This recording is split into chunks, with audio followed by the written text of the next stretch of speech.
કોર્ટે જે જજમેન્ટ લીધું એનો અમલ રાજ્ય સરકાર કરતી નથી.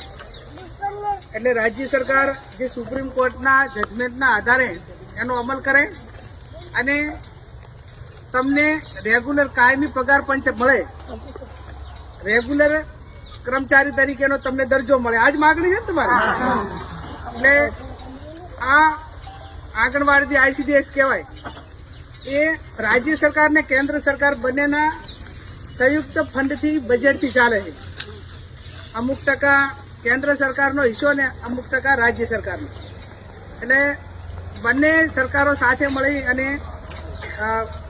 આ પગાર તમારું જે માગણીઓ છે એ સ્વીકારે એ બાબતમાં હું પણ કેન્દ્રમાં ગઈ વખતે જ્યારે બજેટ હતું એ બજેટ વખતે પણ તમારી જે વાત હતી એ મૂકી હતી કે ભાઈ સુપ્રીમ કોર્ટે જે જજમેન્ટ આપ્યું છે એનો કેન્દ્ર સરકાર અમલ કરીને આંગણવાડી કાર્યકરોને એના જજમેન્ટ પ્રમાણે માનદ વેતન આપે.